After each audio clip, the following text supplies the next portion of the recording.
All right, fans, here we are. This is the 2023 District 1 Regional or Southeast Region Prediction Show. I'm here joined with my partners in crime, Glenn and Nate. Guys, thanks for taking some time out of your evening to come on tonight. Oh Happy to yeah, be here. here we go. So, guys, I'll start off. I'll throw this first softball pitch out. Like, what opened your eyes last week at districts? What came as a surprise to you? Yeah, I mean, Go ahead. from the West, I thought Max Parnas was the standout star last week. Everybody wanted to see how him and Carr matched up and how that would go. Max Parnas, beat him 14-7. It was a good match, but yeah, it was strength in numbers from Sun Valley. They think they're bringing 7 kids. I think Kenneth's bringing 8 kids. They had 5 champs, so Kenneth had some superior star power, but just not the same depth as Sun Valley, who won the tournament. But yeah, it should be a good mix. A little bit tougher competition this week. Yeah, for me, Joe, I mean, I had to go down to the South and got to see some teams I normally don't see. So that was pretty exciting. Got to see that Strathaven team. They were impressive. But PW really stepped up. That was a surprise for me. I knew they would be in the hunt, but PW wrestlers really stepped up, and they got a nice crew coming up the regionals. But the real story for me was in the East. Penn Ridge kind of dominated a little bit. And with guys losing, Martinelli turned it around on that hand. Uh, Coffin took a loss to the young kid from Central Bucks in Dennis. So that was kind of a big surprise for me. And Coons losing as well. Not a surprise as much to some others, but I was just surprised that Penn Ridge actually dominated with some of their big guns losing. So I just feel like this is the time of year where you have to crank it up a notch, get a couple breaks, actually eliminate some mistakes you had in the first time against these guys. Because Lenahan's wrestled Martinelli, I don't know how many times, but he won the first 2. So it's tough to beat a guy a third time. I think that's, third time's a charm. But Penn Ridge really impressed me up there in the East. They're surprising. And Gallagher's wrestling great. McBride's wrestling great. These guys didn't wrestle all year for Penn Ridge right now after getting those state dual matches. So watch out for Penn Ridge. Yeah, I was definitely surprised by that as well. Watching that, you hit the nail on the head with Plymouth White Marsh. A lot of guys just, peaking at the right time, it appears. In the West, Nate, I can't disagree with anything you said. And in the North, a bit of surprise for some with the results that happened there. But, when you go 5 for 6 in the finals like the O.J. Roberts Wildcats did, they're kind of hard to beat. Sprinkle that in with a few other regional qualifiers to boot, and it was a team effort. Again, it's no surprise. I know I've had them as a pretty good tournament team all year. Pegged as one of them, and when they had the performance they did at Escape the Rock, it's like I said, it doesn't come as much as a surprise. I know we talked off camera before we started APV. Definitely surprised the amount of guys they got to regionals.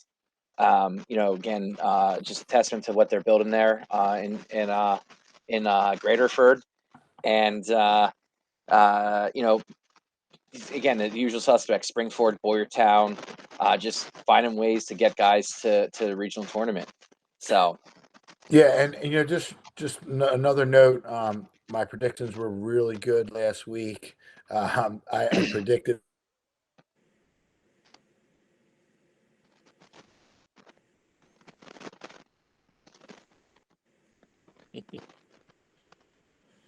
looks like Glenn is glitching a little bit. Yep. It it should be noted this is not a Mike Leister production. We're doing this via Google Meet, so this is I guess par for the course. We're dependent upon that. Glenn is frozen. I'm gonna put the brackets up on the screen here, and we're gonna get talking. Glenn, you're back. Yeah, I don't know. I don't know what happened there. Was that You me or stop. what? Yeah, Black that out. was Wow. you. You glitched out. So I, you got I to was talk about I your got picks. money So on how the about you go Duke. back to I that? got money on the Duke game. Sorry about that. You were just about to start talking about your picks over the weekend. How about you go Oh back yeah, I and was go through doing that? really well with my picks. I was almost 100%, And I was talking about Quakertown. I kind of said that they were going to have the most champs, and I was correct. But I wanted to go back to the O&J. Listen, O&J, with their individual talent, Joe, I mean, they were a good Toomey team as well. So, now that we're in the individual postseason, this O&J Roberts team is really kind of dangerous. They're going to have some guys in the finals, and they're going to have some champs. So, it's going to be a crazy team battle. I mean, I still have Penridge, Quakertown, Council Rock, South really is my top three, but I'm not counting out O&J and Springford, and I don't think Strathaven's got enough. But and Sun Valley's going to be in the mix. I mean, that we can't ignore Sun Valley, and Nate knows, that they are dangerous as well. Listen, if a couple of those guys get through some of those difficult matches, either in the semifinals or in the finals, and can win. I mean, listen, it's going to be crazy. I mean, bonus points are going to be huge in this regional tournament. And we talk about bonus points all season long. This is the year, I think, at regionals, bonus points are going to be huge. And wrestle backs. If you can wrestle back and advance guys and get bonus points, you can rack up points. Penridge proved it. I mean, they proved that wrestling back in the consies, getting bonus points is the difference in a team score at a big event like this. Glenn, do you have a Sun Valley shirt underneath that polo? Yes. No, it's something. It says something else. Something about trained. I don't know what it says. Stellar. I mean, Sun Valley. If Sun Valley's going to be, find themselves in the top 5, they're going to have to do it in the consolation bracket. I think no knock on them, but they only had one champ last week, which is, for a team champion with only one individual champion, that just shows their depth, but maybe not the top notch power. But they do have 7 to 8 kids that are capable of being there till the end. So it'll be interesting to see if Kenneth can kind of hop them this week, just with a little bit more of the the top notch talent like we talked about. But we'll see. They got a lot of young talent too, so it's a whole new ball game here in Souderton this weekend. Now, I agree. I couldn't say it better myself. I think you're going to see Kenneth leapfrog Sun Valley based upon just they have more top end talent. Guys are going to be pushing for the semis and potentially the final, and just on the back of more qualifiers when it's all said and done. With that said, I'm going to share brackets right now, just for everyone watching at home. We're going to go bracket by bracket. We're going to show my brackets. Labor of love. We've all done them. We all have our picks in. But instead of showing 3 brackets, Nate had the idea just to show mine to expose me. And that way Glenn and himself can take pot shots at my picks and pick them apart.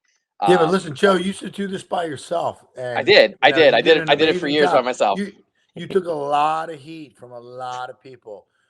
So now we got your back, Joe. We got your back. Thanks, I appreciate it. Yeah, I mean, my picks, I'm telling you right now, are going to be terrible.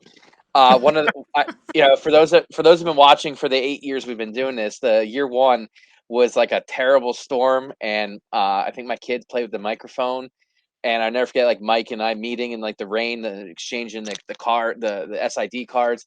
But I sent him like literally like 3 of the district tournaments or 2 of the district tournaments, and he texted me and was like, "There's no sound." And I was like, oh man. So it was a definite learning experience to double check your equipment at all times and make sure. Is that the one you fell asleep at the end? Yes, I was falling asleep. And that was the one where I was like literally dozing off because I was doing it until the wee hours of the morning. It was like the sun was coming up, but I had to have it done. You made a good decision on adding people into this show. Let me tell you. I mean, we get somebody else next year. No. Put 4 guys on the screen. Everyone can take some heat. So all right. So this is a tough job. And Nate, I don't know if you looked at things, but for me, this is really a difficult region to pick. I mean, there's some really, really good kids. I mean, some high level talent. I mean, that are going to be place winners at states. I mean, it's really hard to pick some of these matches.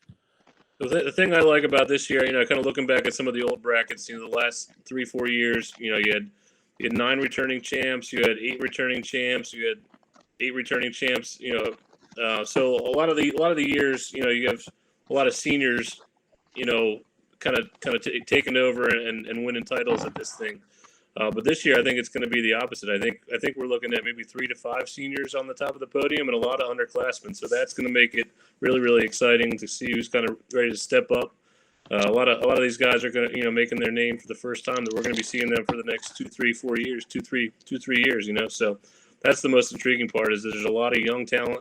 Obviously, there's some pretty good seniors too, but I think there's a lot of young talent that's kind of chasing the class of 2023. All right, guys. Well, if you're ready to go, let's dip in. I'm sharing my screen. We're gonna dip right into 107 pounds, and with 107 pounds, I don't think it's any secret. This is Max Tansini's weight class to lose. In my opinion, Tansini, the outstanding freshman from Perk Valley, he's literally beaten everyone that's been put in front of him in District 1 in some capacity. He's beaten Lenahan. He's beaten Martinelli. He is beaten 10-0, Joe. He's 10-0 against the kids in this bracket. So right. So until I see otherwise, it's his to lose, and he's just so composed for a freshman, and the level at which he wrestles is impressive. He's already a household name in District 1, but he's now gonna this is his ability to put a statement on things and maybe like send a message that he's gonna be a household name throughout the state. But I let the cat out of the bag, but you can see on the screen. Curtis Nelson, number 1 overall seed from Ridley, he's 30-2. He was a state qualifier a year ago. Lenahan, I see him and those two wrestling in the quarterfinals, which is, if we're looking at top quarterfinal matchups, that's like, again, 2 returning state qualifiers. State medalist and a state qualifier for that. And I think Lenahan flexes his experience in these bigger tournaments, and the level of competition you've seen this year will be the difference maker. Braden Siegel from Dangtown West, younger brother Chase, having again a very, very solid, outstanding freshman year. I think he gets to the semifinals. He beats Gus Smith again in that quarterfinal. Again, another anticipated rematch, won by Siegel earlier in the year. Martinelli and Haywood. Haywood, the senior from Radnor. Again, Martinelli just too polished, too experienced for Haywood. And then I got Godshaw beating Evans from Upper Dublin. Don't be fooled by a 30-3 record. Godshaw's been in a lot more tough matches, and Godshaw take care of business there before getting a rematch with Tansini and find his way to the quarter or to the losers bracket. So, guys, just based upon that, how do you see your quarterfinal going, or how do you see your first round into the quarters going? yeah, I think that bracket looks pretty good. Like you said, that top half, the second matches on Friday night are going to be the most fun. Nelson Lenahan, I think that's going to be a great match. Siegel Smith, I think that was a close match until Siegel pinned him. So, I wouldn't read into the pin as it's an automatic win for Siegel. I think it's going to be a really tough match. And obviously, Gus had the experience last year winning, getting out from regionals. So that's going to be a really tough one for Siegel. If he wins that, it certainly helps. The winner of that one is much better set up in the consolation bracket, because you don't want to drop down to the other side in the consolation bracket. But yeah, I can't really complain with anything I see here at all. It all makes sense to me. I think Tansini is definitely the favorite, and I think when push comes to shove, you kind of count on the Council Rock lightweights to get things done come March. Yeah, so I, of course, have a complete mess compared to you guys. I do have Tansini winning this weight class. Clearly, it's his weight class to lose. I do have Martinelli in the semis there as well, but I have Curtis Nelson getting to the finals here. Curtis Nelson dropped some weight here at the end of the season. He's a beast. I don't know if you guys have seen him this season at 107. He's lightning. He's strong. He's a tactician now that I don't think he had last year. I don't think he had the same skill set. So you're going to be surprised. I do have Smith beating Siegel. I know, Nate, you said that could go either way. So I do have Smith beating Siegel. So I have a complete mess when we go down below. But I think in the end, with Joe, when you move this thing down, we're going to probably have the same 5 getting out. All right, so as we scroll down the consolation bracket, and this is where the rubber meets the road for a lot of the guys. And if we look at just those first round matchups, Alexander Diaz is a tough junior from Council Rock North. He draws Evans in that cross bracket. I'm sorry, not Evans. I'm sorry, yeah, Jake Evans from Upper Dublin. I think he wins and gets Nelson. But again, I think Nelson is too much for him in that match. And then you got Smith and Nelson wrestling in that Consi quarter on the bottom half. And you got Haywood and Godshaw up top, with Haywood winning. I'm going with the senior experience. I got Smith beating Nelson because I think he'll be able to out wrestle him in that match. And then we talked about the drop downs, and you got Siegel and Martinelli looming there. Martinelli taking out Smith, Siegel beating the senior, Martinelli beating Siegel, and then Smith beating Haywood to get out to get his punch ticket back to Hershey. So, Glenn, you mentioned us having the same five, just in a different order, based upon what you see here. Is it the same five? It does not appear so. So you dismissed Evans earlier. I disagree. He's going to do a little bit of damage.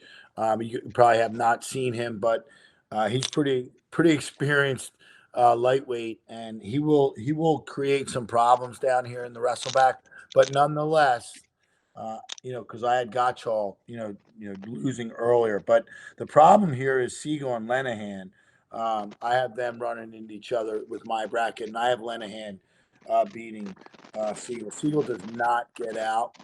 I have Martinelli taking third over Smith because of my bracket up top, and then I have Lenahan getting that fifth spot. So, it's a little bit different. It's one guy. Who did you have over? You have Smith there.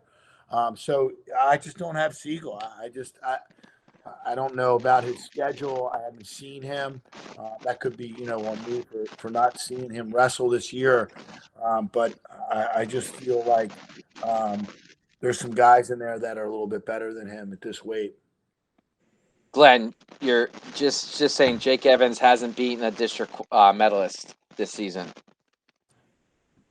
Just saying. That's okay. That's okay. I mean, Yeah, I mean, the only upset I have really is him beating Haywood. So that that's one guy, and I don't know about Haywood's schedule either. I haven't seen much of him. So listen, here's the thing that you guys forget, or probably not Nate, but just Joe. Joe, you forget upsets occur, and that when there's one bracket buster, just one in a weight class like Nelson, your bracket's no good. Oh, right. And It sends yeah, I mean shockwaves. that's a big one. So if Nelson wins, over Lenahan, your bracket is gone. So you just have to remember that as we go through these weight classes, because I think there's people out there. You look at people on the forum. I think they're experts, and they give you all the breakdown all year long. I love that, but don't forget about the bracket buster in the postseason. You mean like the guys in the forum who complain about the alleged influence that we have? Just so you know something else, I'm starting to learn who the rankers are, Joe. Yes. We'll talk later off camera. So before we close out and have our last shots here at 107, Nate, you want to interject anything else? I think just going back to that Siegel Smith quarterfinal, we see how important that is right here. The winner of that, gets the semis, and then they hop down on the top side of the consolation bracket. The loser there has to go either through Nelson or Lenahan. Most likely, I think either Lenahan or Nelson will be favored against either Siegel or Smith. So that is a really, really, really important quarterfinal match between Siegel and Smith. Winning that one increases the chances big time. The thing about Haywood, the senior, I look back, looking at seniors at 107. It's been a long time since the seniors got out from the Southeast Regional. It's been since 2012. Jimmy Long was the last senior to make it out of the 107-pound bracket. Edgar Garcia took fourth in 2014, but I was the year that only three got out. So history is kind of against Haywood. I know you don't have him. I know you have him placed in sixth, but just a thing to kind of watch. People kind of assume being a senior and being a little experienced at 107 can help you, but a lot of in the last 10 years it hasn't proven that. So not saying that means anything for this tournament, but just a little history, going against Haywood in that regard. All right. With that said, we're going to move on to 114 pounds, and there could be some real fireworks in this weight class. So here we are at 114 pounds. Cole Smith is a senior. He's 33-1 in the year, and he's wrestling outstanding. He's the 1 seed. He's a multiple-time state qualifier. The one thing he's lacking on his resume is a state medal, and that has to be on his mind. This weight class maybe kind of got like thrown for a loop here with Chris Dennis beating Cole Coffin, which is something that Glenn talked about in the opening. Whereas like Coffin would have been that maybe the 3 seed had he won over Heimbach and would have kept him away. But now, he's looking at a rematch with Dennis in the quarterfinals. You got Luke Ryder, who still coming back from having early season surgery. He's going to see Cole Smith in the quarters. This weight class is pretty deep when you look at it. Chase Siegel looks to be getting back to the form he had last year. But he's going to see Heimbach in the quarters. And then can't sleep on Cole McFarland. I mean, he's coming off a season which he was a state medalist, and the guy can just go and he can pin you from anywhere. So I'm excited about this weight class because of there's aside from, again, I don't want to say go put the cart before the horse, but I think Smith makes the final coming out of the top half of that bracket. In the bottom half, it's not McFarland's the favorite to make it. However, Heimbach's a senior. He's been there before. He's been to states. This isn't his first rodeo whatsoever. So, but I see Smith beating McFarland in what could be a really great match. They've wrestled some tight matches in the past. And again, like I said, McFarland is just a straight up dangerous guy. Yeah, I like how he kind of brings out the most. Brings out the most of a lot of these guys. His style, McFarland's style, is electric. He's one of those guys you just want to kind of pay attention to when he's out there because, like you said, he can pin from anywhere. You never know what's going to happen. That top half of the bracket's brutal. I know some people have talked about it on the forum. I'm really interested to see this Dennis kid, obviously being down in the western part of the world. I haven't gotten a chance to see him, but I think he outscored opponents 30-0 last week, and he beat Reader and he beat Coffin in that. So it's not like he's beating nobodies. He beat a state medalist and a state qualifier, and he shut him out. He seems to be really, really dominant this year. I'm really intrigued. Obviously it's going to be a tough quarterfinal to get through Coffin again in that rematch. I'm sure Coffin will be a little extra motivated, and that should be a fun one on Friday night. But if he does get through that, him and Smith is one of the more intriguing matches of the whole entire tournament to me because obviously Smith has been wrestling really, really well. He's beating everybody in the bracket. He's the old vet, and then you got this fiery freshman who doesn't he hasn't lost to anybody in District 1 all year. That's going to be one of the ones I really want to make sure I get a chance to see. But I think you got to keep Smith the favorite, and McFarland. He seems to peak at the right time. I know he hasn't had a season to remember necessarily in the regular season, but now this is when those guys get their chances. They get to wrestle some good kids finally, and it should be a fun final of whoever does make it. I mean, there's kids on both sides that would make a good final either way. All right, I guess I'm up here. So let me just go down the semifinals.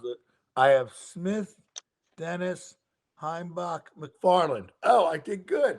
All right, good. Joe, slide on down. I have Smith beating McFarland. So I think we're all pretty good here. Listen, McFarland looked great last weekend. He was the OW. He's definitely on a mission. He wants a state medal. But I think Smith is the guy this year. Smith has some great wins early in the season, and he has just followed it up all year long. All right, we look at the wrestlebacks here, and these quarterfinal losers, when the losers drop down, Talone is who I have. I know we talked off camera. You had Hayes winning that first match, Glenn, Siegel dropping down, Coffin dropping down, and Ryder dropping down. I mean, those in other years, those are guys. 2 of those 4 guys could be semifinalists in a bracket, let alone losing in the quarterfinals. This is where we have some pretty good depth here at 114 pounds, and a guy like Tim Kearney from Sun Valley, who's not pretty. He's a tough kid, a good wrestler. You know, he's going to catch Cole Coffin in a second round wrestle back, and it's just unfortunate. You know, he catches a tough match in the first rounds with Heimbach, and you know, it's just the way it falls this year. This is a a upper class dense weight class minus Dennis, but then you have of the three semifinalists, and then you have all these guys that are fighting just to get out. Yeah, I have And to jump in right now because we have the same exact guys getting out down here, Joe. So that's scary for everybody. But listen, I which totally means it agree. won't happen. Listen, I listen. Reader's in a bad spot. I have Coffin beating him there, and he's gone. So that's like so unless something happens with him with Ritter, I mean, I just don't know that. I feel like he's a guy that should be there. He's a state medalist, but I've seen. Listen, I had Sean Boyd was a state runner-up. He didn't get the states his senior year. So listen, it happens. And this is, I think, in this bracket is loaded.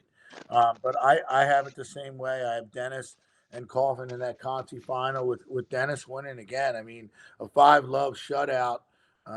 You're gonna have to like do some serious video work to come back and win there. So I have Dennis taking third, and I have Heimbach taking fifth. So I think we're pretty solid there. Nate, I'd love to hear your thoughts. I have all Geyer in that fifth place matchup. No, I think you're pretty accurate. But just from the depth standpoint, I mean, 10 of these guys, 10 out of 16 were regional qualifiers last year. 5 were state qualifiers. 2 were state medalists. You got 7 juniors, 3 seniors. So it's kind of an odd 114-pound bracket. There's just tons and tons of experience, which should make for tons and tons of excitement, I would think. Even going back just trying to find a potential upset or anything, but you got the Coffin Williams match in the first round, Quakertown Penn Ridge. I think Coffin's the favorite there, but Williams pulls off a little a rivalry win. Obviously they're very familiar. All of a sudden that throws the whole bracket off. Coffin's on the top side, then that could throw. These are the kind of things where something's crazy is going to happen in this weight class. There's just too many good wrestlers for it to be chalk. So I think it's going to be a lot of fun, and all the way through to the 5th, 6th match is going to be one of the ones to watch for sure. I have a returning state qualifier in that do or die match for 5th place, and Glenn does as well, and Isaac Williams State medalist there. not getting up. Yeah, and again, Ryder's a great kid, and he's probably gonna call me on the carpet about this one if he watches this. Just like a super nice kid, and real transparent to me about his injury this year and everything, and tough to pick against him, but he's just I from what I've seen, he just doesn't look himself yet. I don't know if it's still just coming back from that, and just catching bad matchups and like I said, tough weight class, just really, really talent dense weight class. So, guys, any final thoughts on 114 pounds, or do you want to ready to put it to bed? No, I want to say one thing. Like Nate said, I mean, someone's left out here. Someone's going to be left out, and you're going to see that in a couple other weight classes as well. And you always see this in the first 2 weight classes. Like Nate said, seniors sometimes get left out. Sometimes a guy that comes back in as a medalist gets left out. So this could be the case. And like you said, these are all good kids, but I'm really looking for Cole Smith to kind of light the place up. I hope he's got a nice haircut. I didn't get to see him last week. Glenn, you got rid of the mullet, right? What, did he go clean shaven? He's done that before. Nah, he just trimmed it up. He's more. So he's got an ugly mullet. No, he's not. No mullet. He's mullet-less. Good. How about the mustache? How's that mustache looking? I'm gonna have to talk to him. Yeah, it comes in real light. I couldn't tell last time I saw him and talked to him. So, we're gonna drop and look at 121 pounds, where we see one of our best and brightest. Mason Ziegler is the 1 seed. Again, kind of like one of those weight classes where there's levels to it, and Mason Ziegler's on one level, and then there's a lot of guys that could make their way into that final, or even find their way in that top 5 going to states. But Again, in District 1, Mason Ziegler is the class of 121 pounds. I know Nate's gonna have to help me with the pronunciation of Andries. I think it's Szczesniak. Szczesniak. Sure, we'll go with that. And then if we look at something that this top half of this bracket, you got some Chessmont flavor, Christian Ford and Szczesniak making the quarterfinals and going off against one another. You also have Jaffe down in the bottom half. So you've got some young talented guys in this quarterfinal. From the Chessmont and even we look at Wollaston, young freshman, and McBride's just a freshman as well. I would have loved to see what McBride could have done if he wrestled a whole season. With that said, if you can see, I have Jaffe winning his first match, but then hitting Wollaston. And Wollaston's just a tough matchup for a lot of people. Don't sleep on that 24-14 record because he's wrestled all over the place weight-wise for the Golden Hawks. I like what Stephen Wojcicki from Conestoga has put together this season, but I just McBride getting to see him wrestle district duels and just go out basically fearless, wrestling guys put in front of him. I think he makes that semifinal before bowing out to Wollaston, and Szczesniak making it up top, and ultimately Wollaston and Ziegler matching up in the final, in what is a rematch of last week's district final. Yeah, Nate, if you don't mind me jumping in right here. So, Joe, I had the quarterfinals the same as you, right down the line, and then I have Ziegler. And how do you say that, Nate? Szczesniak. Yeah, Szczesniak there in the semis as well. And I have Wollaston, but I have Rosansky. And I know for some reason, Joe, you're not a big Rosansky fan, but I am a big Rosansky fan back in the day with Upper Perth. So I have Rosansky. He's been here before. This is not new to him. He's been in Hershey, so do not count him out at all. The problem here is he does run into a very, very hot McBride. I would have loved to see McBride wrestle a complete season as well, but unfortunately for me, or not for me, I guess for McBride, I just think Rosansky has more experience here. So that's my only change. I have Patty Wollaston in the finals as well. And this is Ziegler's weight class. I mean, Ziegler's on a mission. He's had some really good wins this season against some really top-rated kids, top-ranked kids throughout the state. But this McBride-Rosansky match in a preliminary bout to me is like a semifinal. So that's going to be one to watch. I mean, I'm going to be match side for that one. But again, that one could go either way, and if it does, then I do have Rosansky beating Wojcicki. Is that how I say it? Yes. Yeah. So I don't. Go ahead.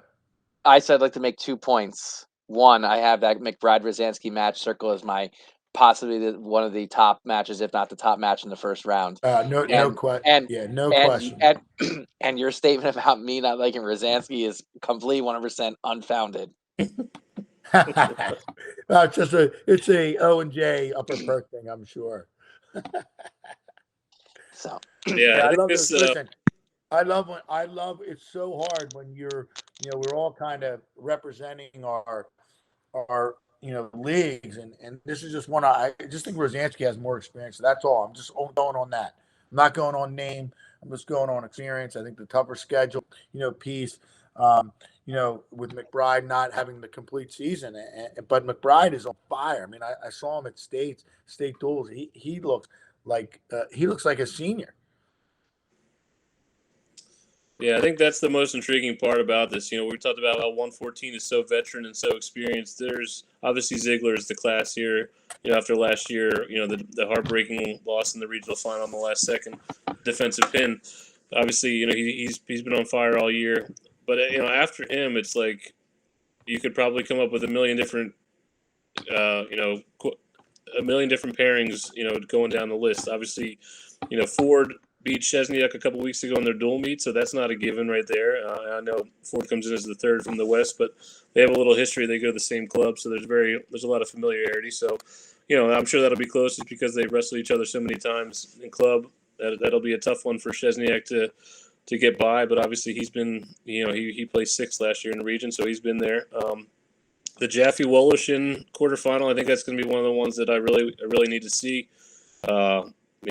Two freshmen, really good seasons. It's hard to kind of guess that one. I mean, I obviously could go either way. I think it'll be a close match. Obviously, push comes to shove, you probably always bet on the Council Rock kid, but I think Jaffe's had a really good year and he's pretty good experience. So a good win against Chesniak last week. So that should be a really, really interesting quarterfinal right there. Nate, who do you have in your bracket? Do you have Jaffe there? Yeah, I mean, I picked Jaffe partially because I'm more familiar with him, but I mean, like, if you don't, you're not allowed back in the chess mount. Yeah, listen, I mean, I saw Woloshin, I saw him beat Heimbach in that match to save the dual meet against Boyertown. That was really impressive. Obviously, he's got some older brothers with success. So yeah, that's a tough one. That'll be a big one for Kennett, just in the team race too, obviously. But then you go down to I like that pick with McBride. I don't see those guys enough to have a really informed opinion, but obviously I've seen enough of McBride to know that he's tough, and that should be a really good one. Obviously Wycheki's had a good year, but I think whoever wins that first one between McBride and Rosansky is the favorite. Well, maybe not the favorite to go to the final, but Rosansky, obviously really tough on top, and he's going to be somebody to you're going to have to deal with. Yeah, again, Rosansky was tough at 127, and at 121, he's going to be a problem. And I think you're going to see just what kind of problem he's going to be as we scroll down to the bottom here. We look at this wrestlebacks here. We look at some of these guys in the wrestlebacks. The main one is Rosansky, and see what happens. If you look at my bracket, I then have Rosansky wrestling all the way back to third place, and avenging that loss to McBride in the Conci semifinals. So it was just one of those things where I think McBride not catches him, but I think his style is hard to wrestle. Gets Rosansky, and then Rosansky makes the adjustments necessary, and finishes third in this region. Jaffe with Checky will be, I think, a great match between two talented freshmen. I have him beating Jaffe, and then with Checky beating Szczesniak, and Rosansky beating McBride, and then McBride beating Szczesniak to get fifth place and go to states. We got to get you to commentate this bracket. There's a whole lot of Z's and W's. Yeah, I need the phonetic spelling of everyone's name moving forward, please and thank you. Yeah, if this bracket's upside down in the finals, I'm in big trouble. So, listen, Joe, I have McBride and Rosansky in the same spot. I have Rosansky taking third, and I have McBride, getting out in the fifth spot. But I have Pierce Kane here. I have Pierce Kane taking out Wycheki and Jaffe. You cannot count out anyone from Council Rock, and this Council Rock North kid has what it takes. I know he's a freshman, but I just feel like this is a place where Council Rock, whether you're from north or south at regionals, they step up. They tend to really embrace the competition. They know that's where they need to be. And as a freshman, I just think this kid's going to be real tough. So I have Kane kind of ripping through this consolation bracket down low, taking out Wycheki, taking out Jaffe, taking out I can't even pronounce his name. So I have Kane in there in that Conti final against Rosansky. I have Rosansky winning, and then I have McBride beating the guy I can't pronounce in that match. So anyway, that's the only difference, and I think this is a weight class where you're going to see a bracket buster in the consolations, and it might not be a bracket buster where they land. It's going to be a bracket buster when they win, and that's going to change the bracket a little bit for either of us. And I have Kane right there. Nate, I'd love to hear your comments on this consolation. Yeah, I think this is one of my favorite brackets in that obviously I think Ziegler's probably arguably the biggest favorite in the whole tournament, right? Like, if you're doing the confidence picks, he's probably a top 3 guy. But after that, like, I'll be honest, I don't know. how this is going to turn out. I think that's like the most fun kind of bracket. I mean, it's fun. Obviously, it's a prediction show, and we're throwing it out there.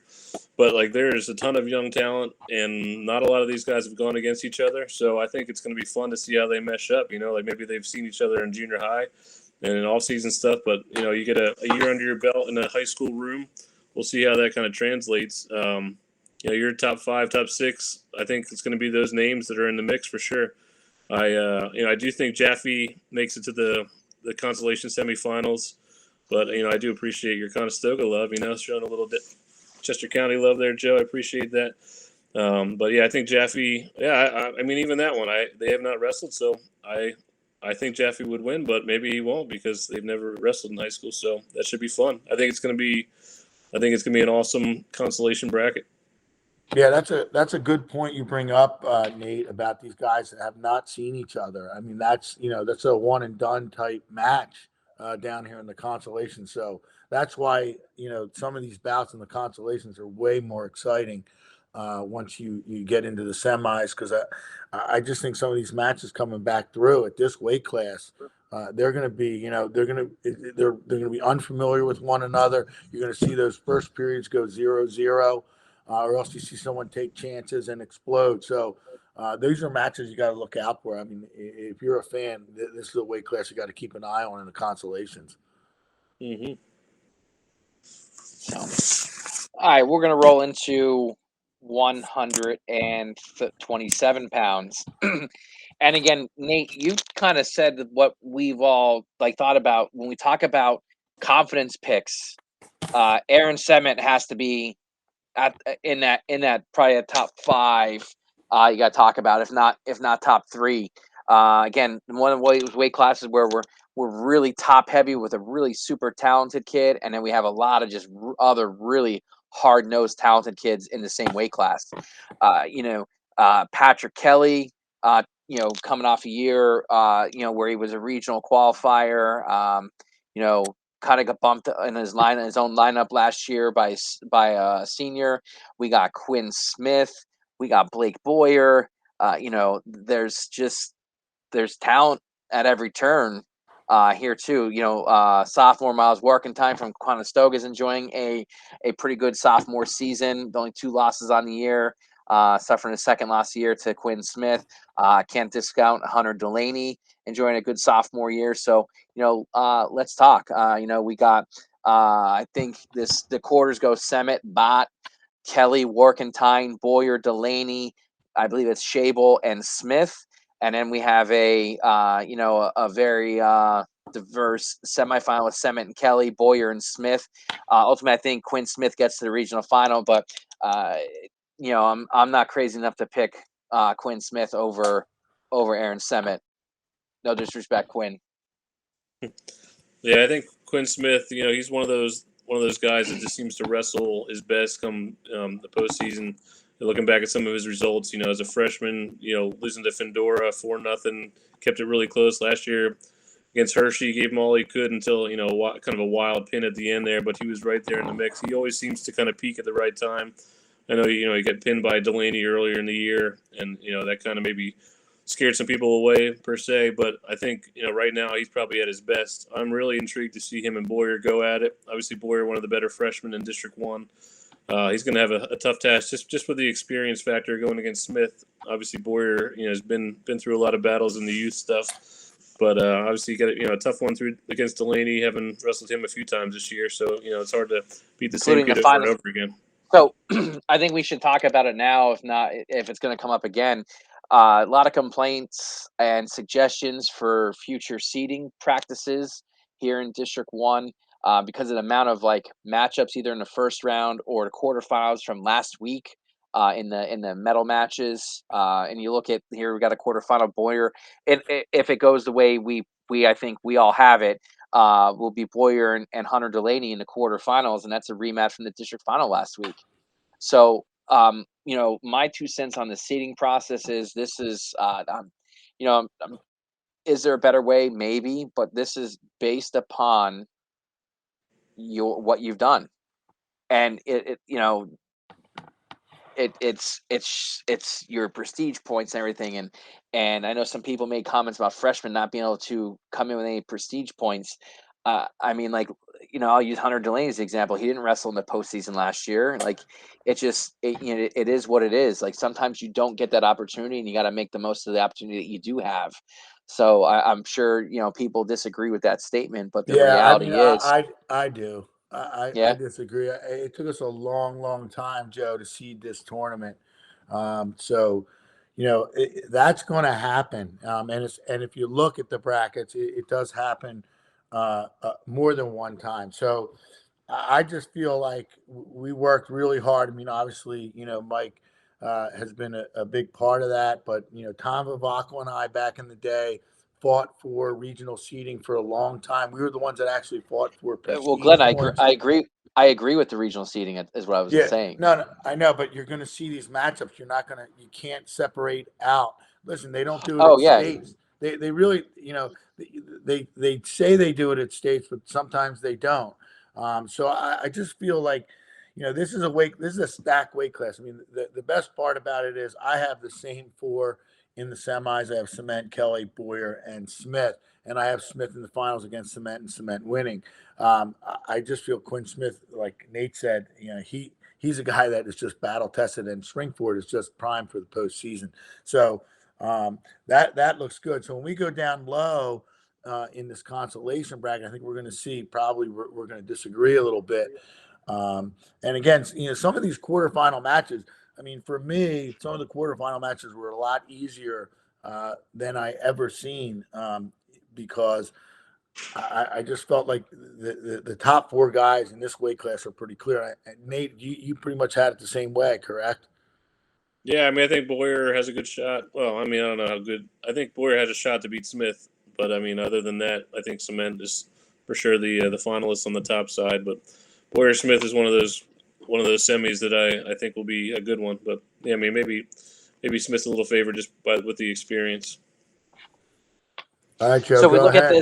we look at this the consolation bracket here, and we'll look right, like, you can see those first round matchups, and the winners, and you look at the quarterfinal drop down: Shable, Delaney, Workentine, Bott. You got I have all four of those quarterfinalists winning in that round and going on to that Consi quarter, where Delaney and Shable go a little chessmon on chessmon action with Hunter Delaney winning, Miles Workentine being the AJ Bat from Council Rock South, and then you have the drop downs from the semis: Patrick Kelly, Blake Boyer.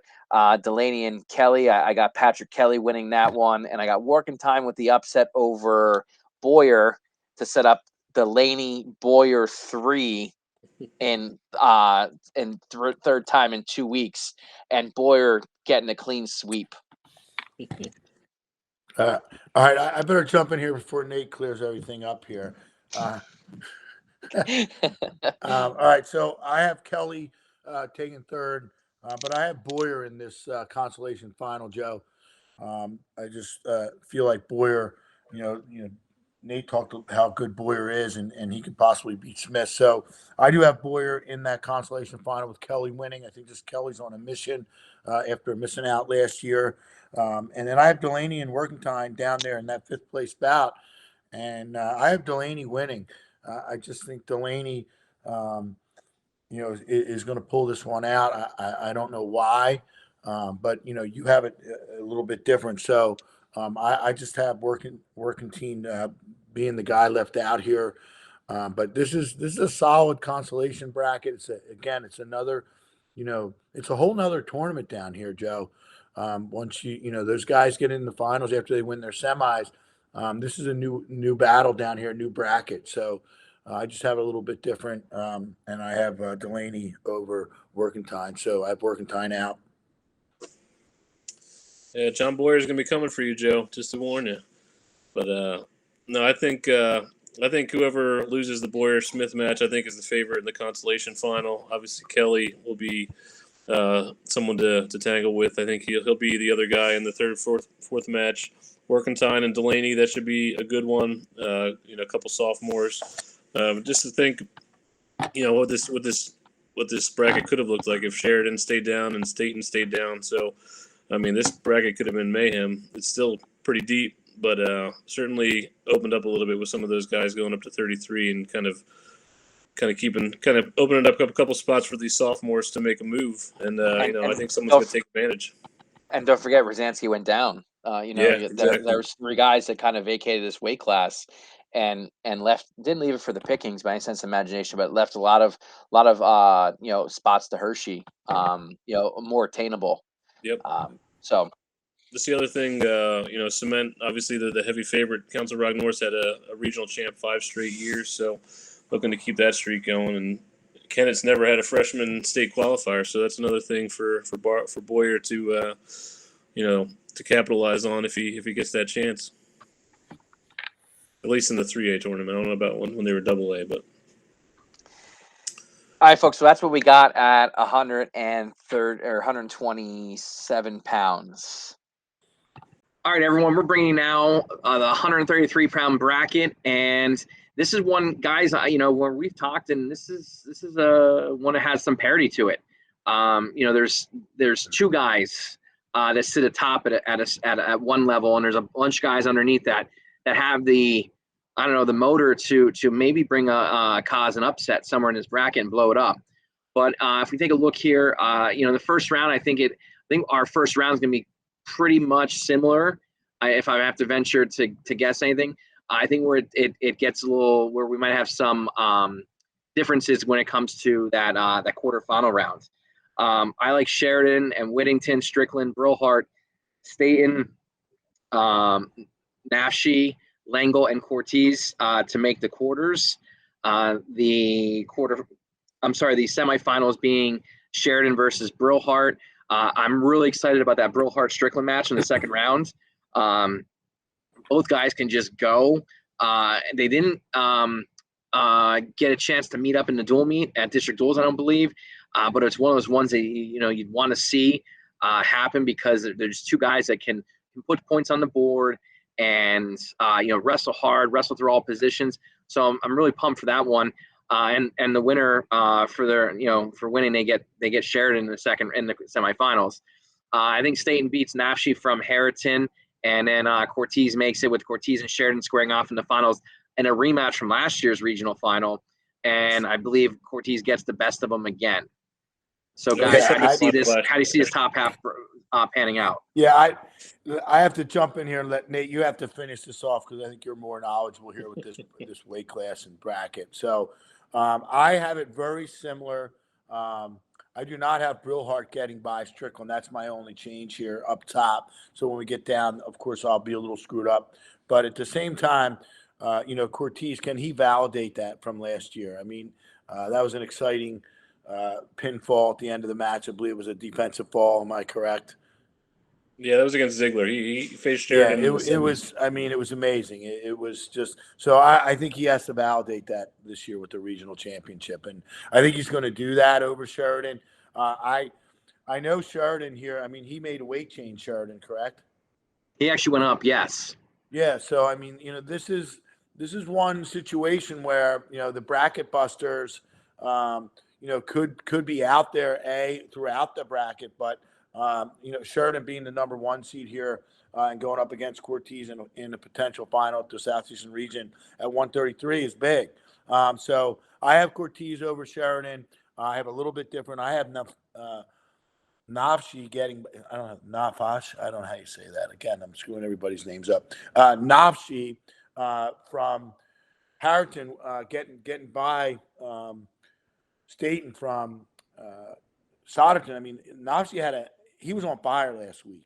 He had a great tournament, had a couple big wins in the semis, and then winning over Wittenberg in the finals from PW. So I just have him kind of coming out hot and winning a couple matches here. So just wanted you to know that, and then I think we'll see him down low, and I'll tell you where he finishes. But this is a very interesting weight class. I actually think it's one of the weaker weight classes for the Suburban 1 League and District 1 and Southeastern region out at states. I could be wrong, but I don't think there's too many highly ranked guys here. When you look at some of the rankings, certainly PIAA Power doesn't have us doing too well at 133. So it'll be interesting to see how this weight class falls out. Yeah, I think just looking at it, Cortez and Sheridan are definitely the class of the group here. They, like you said, they met in the semifinals last year. Sheridan was up early. Cortez did a 5-point move to kind of swing that match.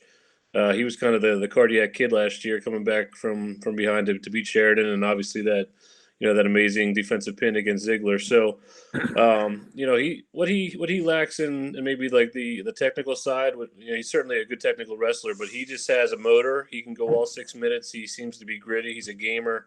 I think Sheridan is very, very similar, so I think that's going to be a great battle. Maybe Cortez is the favorite just because of last year, but I think that's going to be one of the better finals. We'll see. Like you guys said, Strickland, Brillhart, that's one of the better quarterfinals. A pair of sophomores that both go. Interested to see how Strickland does. He's kind of gotten better and better throughout the season. I remember early on in the Chesmonts, he was losing to Kane Langle, and he pinned him, and maybe I thought it was maybe a little bit of a fraudulent kind of thing, and then he's just gone on to beat Langle 2 more times. So he keeps getting better. He keeps asserting himself that he's the real deal. So that should be a really good quarterfinal, and that obviously a big win there because you're going to have to wrestle back through Whittington on the way back. So got to win that quarterfinal. And also, State and Cortese are both on 99 wins, so be a lot of 99 winner 100 win matches on Friday night to kind of keep an eye on. Yeah, and like you said, that Brillhart Strickland match will be interesting because they didn't face up at Sun Valley when they wrestled in the district duel. So that's I don't think they've seen each other ever. Is that correct? I don't think so. Not in high school. Yeah, and I love the way you describe both those guys. I mean, Brillhart, he's a gamer. He loves to go. He's jacked up, and he lets it fly out there. So I expect some fireworks in that one. And these are going to be some really good quarterfinals here. There's a couple weights, and the next weight class, 139, there's going to be some excellent quarterfinals. So this is where you got to pay attention to the quarterfinals here, because I think you'll see how things will play out. We'll get to 139, Glenn. Let's get to the wrestlebacks first here at 33 before we start getting too excited. So, as we look at the wrestlebacks here, two names to keep an eye on coming out of that first round that were at our first round losers that I think you got to make note of are Nesbitt from Ridley and Ashton Wittenberg from PW. They're guys that can win matches, have been around, both seniors, and I really think like they're guys that can really make a run here through the wrestleback rounds. So, but the unfortunate thing is because this isn't the strongest weight class here in District 1. However, there is some really talented guys. Both of them, Wittenberg and Nesbitt, hit the tough second round consolation opponents in my predictions with Kane Langle and Gabe Whittington in those quarterfinal crossovers.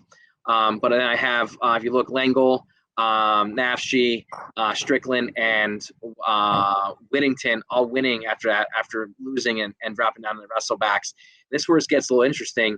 Langle and Nafshi, I have Langle winning, and then Strickland and Whittington. This is, again, Whittington has had some pretty good wins this year.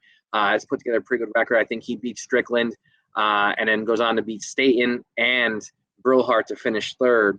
Brillhart finishing fourth after beating Langle in that other Conti semis, and then Langle beating Staten to qualify for states. So, Nate, you can't say anything bad, man. I got two Chessmont guys getting out in this weight class. Hey, I mean, the only thing I disagree with is I think maybe 3 get out because I think Strickland beats Whittington, but yeah, I'll take 2 out of 3. Ooh. I mean, you look at those. You look at those Conti quarters, and in almost every weight class, they could go either way. You're looking at guys that that have 28 to 35 wins in those Conti quarters. They could go. Again, the way the wind blows, it easily could change the outcome of those matches. And there's gonna be razor thin margins with Whittington and Strickland. Yep. Yeah, you just never know how the senior. It could go either way with the senior and the Contis. A lot of pressure because it's the last go, or it's you're just laying it all out there because it's your last go. So it could go either way for sure. It's a big one to watch. Yeah. So my bracket looks a little different, obviously, and I don't have Langle in here at all. That's just because the way my bracket plays out. So I have Brillhart and Strickland meeting up again for third place in my bracket, and I have Strickland winning that one again. I don't know why. I just have a weird feeling Strickland's going to catch fire here for Sun Valley. I know they need a couple guys to kind of step up. I think he's one of those guys that can do it. And I have, I have Witt with Nafshi down below, and I have Nafshi staying on fire. Winning a couple matches and coming back and knowing the match that he had with Wittenberg this past weekend. I just think he's going to have the confidence to get there. But I'm not counting Witt out at all. So either way, I mean, I think we have a good group down here. There's probably 4 different guys that could end up in different spots down here, and there's probably 5 or 6 that could get out. So, like I said, this is the most wide open weight class for me when I went through this. So we'll see what happens. And Lengel, like you said, he catches fire. He could be a bracket buster anywhere. Agreed. Someone's getting left out here. We know that. Yep. Yeah, I mean, again, how many times we said so far it's only the 5th weight class we're doing. When we talk about guys getting left out, it's going to happen. We're not going to avoid it. It's always the case. It's that way every year. One, it never gets right. That you might have top 5. You might have 5 guys that you think are going to get out, and you might only get 2 or 3 of them out because, to your point, Glenn, guy catches fire, comes the bracket buster, and just messes everything up. So now we'll move on to 139 pounds. And again, I don't want to sound like a broken record. It's another weight class. I'm just excited to see how it plays out. There's not a dominant wrestler in this weight class like a Ziggler or a Guy or Tansini or Cement. a Faribaugh. You going into it, you're like, okay, that guy's gonna win the bracket. Here, I mean, you can start throwing darts. I think there's 5 guys that you could see emerge as a regional champ in this weight class. You look at Neal, you look at Coons, you look at Karkoska, Carroll, McMillan. Those are all guys that can go, and if they're on their game, they're real tough to stop. We're going to see here, going on. I think in that first round and our quarterfinalists, if you can see on the screen there, will be Jake Neal against Jordan Berry. Sam Coons versus Mason Karkoska, which is if we're talking about top quarterfinal matchups, there's one where if 2 guys can score a lot of points, 2 different wrestling styles, and again, it's gonna be that who can impose their will more so over the other guy. And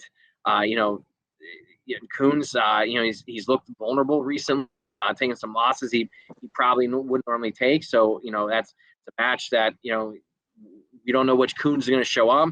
And, same thing, like Karkoska, will he be on his game for regionals? I think got Staub and Carroll, and then Whitaker and McMillan. In that quarterfinal, if we go back up from bottom to top, we got some Chessmont crime down there with McMillan, I believe, wins. I believe Carroll beats Staub. I got Coons beating Karkoska, and then Neal beating Barry. And then I got Coons avenging that loss as we go back down to Neal from last week, and then McMillan beating Carroll, and Coons win the regional title, getting there and putting together on this particular weekend. Anything you guys want to interject about the top half of this bracket? I'm sure you guys don't see it the way I do. Yeah, I think that's really interesting. Neal, I think, has beaten Coons twice this year. Really close matches. Tough to do it a third time, but I think Neal is kind of one of those. Not only beat him, Nate. Coons hasn't scored a point yet. I don't believe. I believe he's beaten 3-0 and 1-0. So I think if Coons can get to the point where he can start to, we just lost Glenn. If Coons can get to the point where he starts scoring some points, which he's very adept at, and can put points on the board, I think he gets that part where he beats him. Yeah, I think it's just tough, because Neal's one of those under the radar kind of guys. Being at Central Bucks South, we don't see a lot of them. They're not a prestigious program in the district right now. But obviously you got to give the kid credit. He's beaten Coons. He earned that top seed. That should be a good one. If there is a rubber match, Karkoska, obviously dangerous for Coons there. Down low, McMillan's been nursing that injury all year long, all the way dating back to regionals when he was, leading in the regional semifinals and ended up getting beat and, had to default all the way to sixth place. So he's certainly motivated. I think he's one to watch. I'm not sure how he matches up with the kids on the top, but I do like his chances getting out, making the final from the bottom side. Gavin Carroll, obviously scary, and not everybody is blessed with having a practice partner like Colin Guy. So that's certainly, going to make him tested for this kind of tournament. But I think McMillan certainly has a shot in the finals. I'm not sure if I'd pick him or not, but I think if he's feeling right, he certainly can beat any of these guys. So he's a last hurrah senior kind of guy. It'd be interesting to see how he does. I think with McMillan, for him, his ability to score points from the top position, like a Coons, like a Karkoska, is one of those things where if it's on and it's working, like they're just tough to beat because they're going to find a way to get on top, and they're going to utilize that skill set. And I think McMillan's able to ride that to the final. Yeah. Yep. All right, sorry, I lost you guys there for a little bit again. I don't know what. Sometimes I have IT issues, and my IT guy was actually just calling right there. Anyway, Nate, I didn't get to hear who do you have winning this? I have McMillan and Neal in the finals. Who do you have up top? Do you have Coons? Yeah, I kind of lean just for the revenge factor, but it's hard to pick against Neal just the way he's kind of kept Coons. Well, who do you have arm's winning? length. So I'll pick Coons, but I don't feel very confident about this weight at all. It's hard to pick McMillan just with his injury, and it's hard. This one's a tough one. Yeah, so I'm doing this is a weight class you're going to probably see 4 SOL wrestlers advance to Hershey, and I'm feeling that Coons is definitely out for revenge. Coons has not been himself a couple of times at state duels. They didn't wrestle him the one match. He didn't look like himself a couple of times here. At leagues, he lost to Neal. He's lost to Neal again. I know it's really difficult to beat somebody 3 times, but Neal has taken over this weight class. I know Joe and I talked earlier in the year about Neal. He's legit. So I have Neal taking McMillan out, but McMillan is scary here. McMillan is not an easy out. I mean, he wants to win a regional championship. He wants to get to Hershey, and he wants to medal. And he's a tough kid. I really like the kid. I got to interview him earlier in the season when we did our preview show. And he definitely has a mission. He had goals that he had set and things that he overcame. So I have McMillan getting the finals, and I do have Neal winning just because I feel Neal has got all this confidence with the big wins. So we'll have to drop down and talk a little bit about that. But some of these quarterfinals, Joe, these are big quarterfinal matches with Coons and Karkoska and Staub and Carroll and Olivia and McMillan. Olivia's no slouch either. I think Neal's going to cruise, obviously, in his quarterfinal. But the Carroll Staub, they're 1-1 so far this year. Carroll seems to be back on track and got the best of Staub in the leagues rather handily compared to the first match. But that's going to be a rubber match for those two. And like I said, I do have Coons getting by Gorkuska, but I know that kid's wrestling well too. So, we drop down. Here we go. We drop down. Yeah, that's where it gets interesting. And you got to slide down a little more. How's that? Disappointing, but okay. But the fighting Youngbloods against the fighting Kaisers this week, maybe. Yes. So we look here, and some of the first round losers drop down. Olivia, like you said, he's been here before. He's been to regionals, but he runs into a tough Jordan Berry in that at second round of consolations. And I think Jordan Berry, again, he's wrestled a tougher schedule than Interborough. And, again, it is what it is. And Berry's he goes out and battles, and he's, in my opinion, just a tough, hard-nosed kid and a product of that Downtown West program. I think he wins there. Stankina Karkoska be a rematch of the District 1 North Final, where Karkoska won. I believe he wins again. Christian Martinez and Chris Staub. I got Staub winning that. And then Hunt and Whitaker. Got Hunt winning 2 matches coming in that and out of that bottom half, or coming out of the consolations, but losing to Staub, and Staub wrestling Neal in that consolation semifinal. Karkoska and Barry, with Karkoska winning. And you have Neal, in my opinion, and Carroll dropping down after a semifinal loss. I know not everyone has that. with Karkoska beating Carroll, Neil beating Staub, and Karkoska beating Neil. Again, it's one of those things where I believe, it's who can impose whose will more, and that's just got a senior in his last go. He didn't get it done against Coons.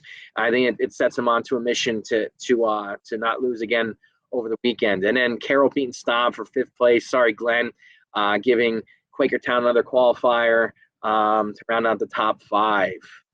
That's right. I'm going to jump in now, Nate. Your bracket is completely messed up and upside down. First of all, Staub can beat anybody in this bracket, and I think that anyone that gets through that into the quarterfinals, they all can win. This is one of those weight classes that I feel that is not like rock solid. There's no superstar right here. There are a lot of really talented grapplers. I just have it a lot different. I can't even look at your bracket because it's completely different. Nate, I don't know how your bracket looks, but I have Olivia getting Staub down here in the wrestlebacks after he drops down, losing to Carroll. So it changes the whole bracket, compared to what Joe has. And then I have Karkuska going against Carroll down here, in that lower part, and just like you do, but I have Carroll winning that match. So it kind of just changes things a little bit. I have Staub then back down with Karkoska, and I have Staub winning that match. And up top, I have Staub and Coons, and I have Coons winning that one. So it's really difficult. But I think if we talk about the 5 guys that get out, I think the only difference here for me is I have Staub in, and you have Karkoska in, and I'm really not surprised at that. So, Nate, can you sort out the bottom bracket with what you have? Because I really think here's what's going to happen in this weight class. If I am a betting man, I say that all the time. If I had a bet, this is a weight class that I would roll the dice and say there's probably 3 guys that are going to win somewhere else where we don't think they are, including everybody else that's doing their brackets, including Mo Youngblood and Ken Kaiser. Is that guy's name? Is that one guy or 2 guys, Joe? Do we know yet? We don't know. Yeah, I don't know. If someone hacked into my account, I'm coming after that guy. Nate, clear this bracket up for us. Yeah, I mean, I think you said 133 is the most open. I think this is the most wide open weight class. But I have Neil and Carroll in the third, 4th place match. I have Neil taking 3rd, and then I have I'm going to go with Youngblood and go with Karkoska in honor of Aaron Brown's new baby girl. I'll go Owen J there. But it's interesting. Karkoska's never been to regionals, which it seems crazy. He's had such a good career, but never been to regionals. Same with Neil. So there's going to be some nerves and some, but I just trust Karkoska being a senior and being in that program and being, through a lot of battles over the years. I think he gets out, whether it's in the 3rd, 4th match or if he has to come down to the 5th place match. I trust Owen J in that spot a little bit more. So I'll go Karkoska there. He's getting the Hershey finally. All right, that concludes 139 pounds, and I'm glad we're recording this. So, and Glenn, if I am wrong, or you want to consider both Nate and I wrong, I hope you throw it back in our faces. Just as you can expect the same from us.